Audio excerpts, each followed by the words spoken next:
Mga ka-Clover, kung kayo ay may plano na lumipat ng bahay at magbukas ng negosyo, ay siguraduhing alamin ang mga detalye dahil mahalaga ito para kayo ay swertehin at hindi malasin.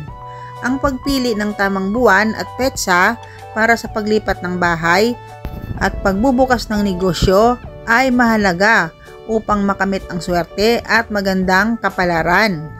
Narito ang ilang mga gabay na maaaring makatulong sa iyo.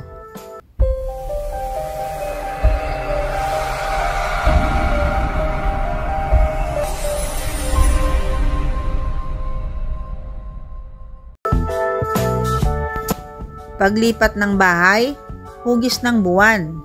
Iminumungkahi na lumipat ng bahay sa panahon ng bagong buwan or new moon o kabilugan ng buwan o full moon. Pinaniniwalaan na ang liwanag mula sa buwan sa mga panahong ito ay nagdadala ng swerte sa bagong tahanan. Iwasan ang ghost month. Sa tradisyon ng mga Tsino, ang ghost month ay panahon kung kailan bumubukas ang impyerno at gumagala ang masamang espiritu. Karaniwang nagaganap ito mula Hulyo 29 hanggang Agosto 26. Iwasan ang paglipat ng bahay sa mga petsang ito upang maiwasan ang negatibong enerhiya. Maikwento ko lang po ha, noong araw nga po ay may sinusunod pang almanake or almanak, kung alam nyo po yan. Dahil ang tatay ko noon, maraming alam sa mga pamahiin na sinusunod, kaya may mga nagko-comment sa iba pang video na dapat wala na daw akong marami pang kwento. Pero mga ka-Clover, pasensya na po dahil hindi ko po magagawang puro na lang pagbibigay ng tips ang isi-share ko sa inyo na sinisearch ko lang. Dapat ginagawa ko talaga ang mga tips at talagang ang iba ay naranasan ko at nasaksihan ko na patunay lamang na hindi puro deliver ng tips ang pinapaabot ko sa inyo na sinesearch ko lang po. Kailangan po, meron din akong patunay sa inyo na nangyari po sa akin or sa aming pamilya. Okay, ang paglipat ng bahay ay may malalim na kahulugan at simbolismo sa kulturang Pilipino. Ito ay hindi lang physical na paggalaw mula sa isang lugar patungo sa iba pa, kundi nagdadala rin ng iba't ibang paniniwala at tradisyon na naglalayong magdala ng swerte at maiwasan ang malas sa buong tahanan. Ang mga pamahiin at simbolismong ito ay bahagi ng mayamang kultura at tradisyon ng mga Pilipino. Bagaman maaaring magkaiba-iba ang paniniwalang ng bawat isa, ang mga ito ay nagpapakita ng pagnanais na magkaroon ng masagana at mapayapang pamumuhay sa bagong tahanan. Ang mga pamahiin at simbolismo sa paglipat ng bahay, pagpasok ng bigas, asukal at asin. Isang karaniwang kaugalian na unahing ipasok ang bigas, asukal at asin sa bagong bahay bago ang iba pang kagamitan. Totoo po yan mga ka-Clover. Pinaniniwalaan na ito ay magdadala ng tuloy-tuloy na biyaya at kasaganaan sa pamilya. Ganon din po talaga ang ginagawa namin noong kami naglipat bahay din. Pagbabasbas ng bahay. Ang pagbabasbas o house blessings ay isang mahalagang ritual upang hilingin ang proteksyon at pagpapala para sa bagong tahanan. Ito rin ay nagsisilbing paraan upang paalisin ang anumang negatibong enerhiya o masasamang espiritu na maaaring nananatili sa lugar. Pagpili ng tamang araw ng paglipat. Ang pagpili ng araw ng paglipat ay maaaring ibase sa hugis ng buwan. Mas mainam na lumipat sa panahon ng new moon o full moon dahil ang liwanag ng buwan ay sinasabing nagdadala ng swerte sa bagong tahanan. May mga pamahiin na pagbabaon ng barya sa pundasyon ng bahay ay pinaniniwalaang magdadala ng kasaganaan at yaman sa mga nakatira dito.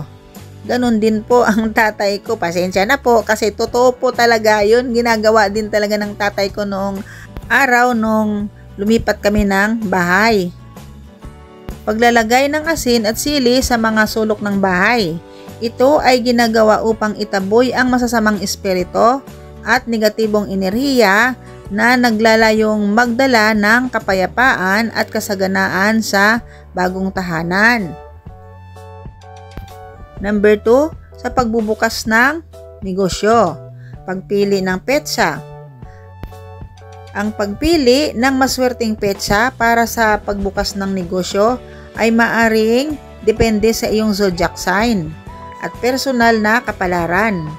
Maaaring kumonsulta sa isang feng shui expert upang makuha ang pinakaangkop na petsa batay sa iyong personal na impormasyon. Totoo po yan mga ka-Clover. Isang totoong patunay ko po sa inyo na aking naranasan nung isa pa lang ang anak naming mag-asawa at maliit pa ay nag-open po ako ng tindahan at talagang yung naipon ko noon pinuhunan ko talaga lahat sa tindahan.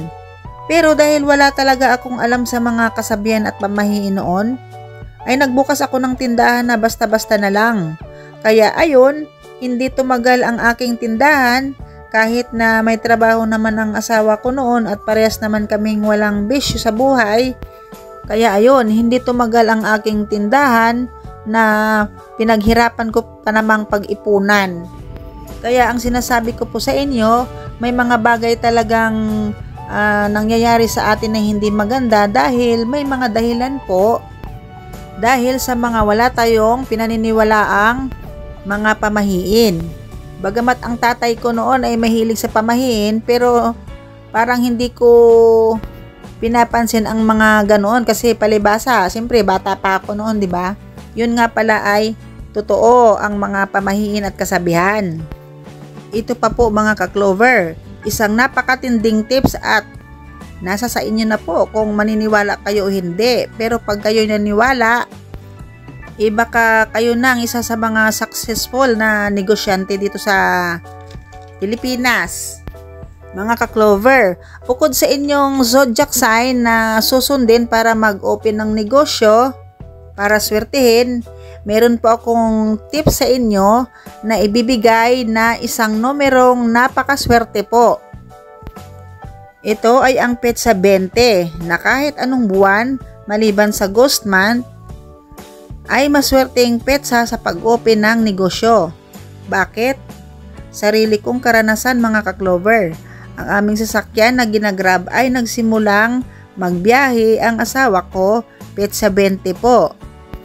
Sana po wag kayong magsawa sa akin na kinukwento ko sa inyo kung ano yung aming mga hanap buhay dahil po gusto ko lang naman talaga dito ay may i-share sa inyo, for example, ang katotohanang nangyari sa amin kung nais nyo lang po namang maniwala sa amin. Pero kung hindi naman kayo naniniwala ay okay lang naman po yun, ayos lang po yun. At igagalang po natin ang bawat desisyon ng bawat isa. Kaya wag nyong isipin na may ipinagyayabang po ako sa inyo, hindi po ganon ang aking intention sa inyo. Nandito po tayo sa mga content na ganito para mabigyan ko po kayo ng mga kaalaman na maaring hindi nyo pa po alam. Ang petsa 20, kahit anong negosyo po yan, basta petsa 20, lalo na sa mga kainan o restaurant. Kaya ito rin ang petsang ito ang pinangalan ko sa aking YouTube channel. Ang pangalan po ng YouTube channel ko ay Clover20, di ba po?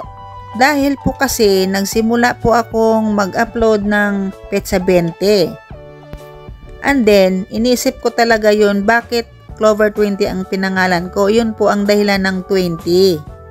Dahil para sa akin, maswerte po ang petsang iyon. Kaya sa sobra ko pong excited sa pag-upload, hindi ko po napaghandaan ng isang video ko na yun po talaga yung nag-trending sa akin at ang dami ko po talaga doong basher. Pero salamat po mga kabashers. Nang dahil sa hindi nyo po pag-unawa sa aking video ay nag-trending po yung aking video at marami na pong nakakakita ng aking video. Pero sa kabila naman po ng maraming bashers, marami din naman po akong views at maraming nag-subscribe kapares po sa inyo aking mga subscriber. Maraming salamat po sa inyong lahat at sana po ay hindi po kayo magsawang subaybayan ang ating mga video. Hanggat nandito ang ating Clover 20, hanggat nariyan po kayo aking mga subscribers and viewers, patuloy po akong magbibigay sa inyo ng mga tips. At saan ko naman po nakuha ang petsang 20 at anong dahilan? Napaka-successful na po ng kanilang mga negosyo. Kaya naman, tinandaan ko talaga ang nagbigay sa akin ng tips, ang pinsan ko po. Ang asawa niya ay may lahing inchik kaya binigyan ako ng tips dahil sila ay sobrang mayaman na talaga. Ilan na ang kanilang pwesto ng restaurant dito sa Maynila dahil sa mga pamahiin nila. Bagamat alam naman nating hindi lahat ng mga Chinese ay mayayaman. Siguro ang mga mayayaman ay talagang may sinusunod talaga silang pamahiin sa Feng Shui.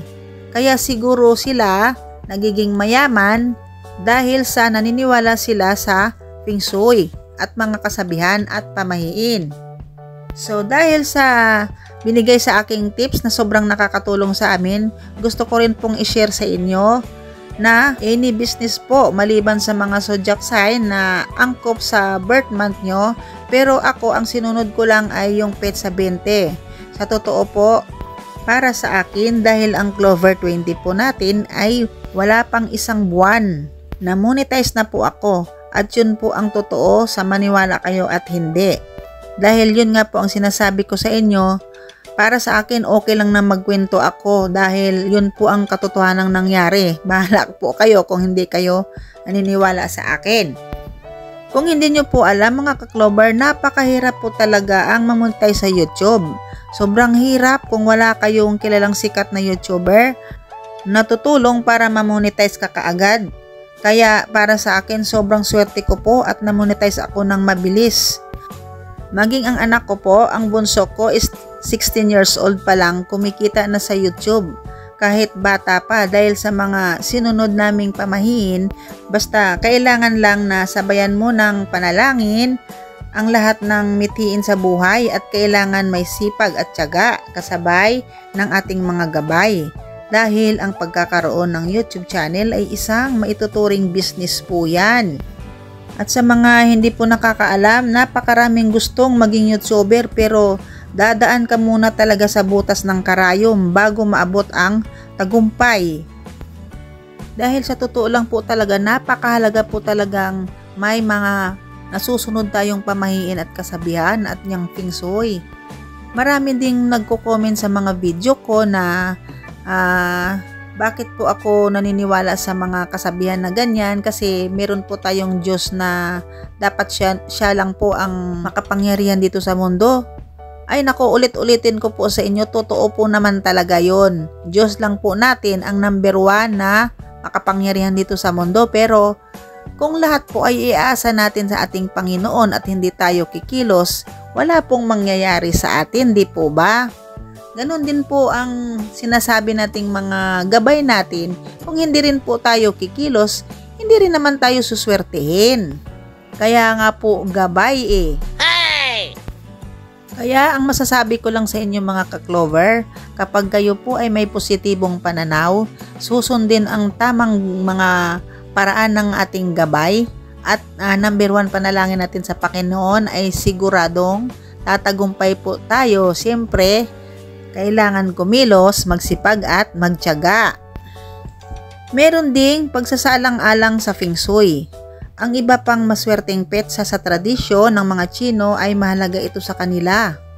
Ang pagpili ng maswerteng petsa na may numerong itinuturing na maswerte tulad ng 8, sumisimbolo sa kasaganaan, ay kadalasang pinipili para sa mga mahalagang okasyon tulad ng pagbubukas ng negosyo.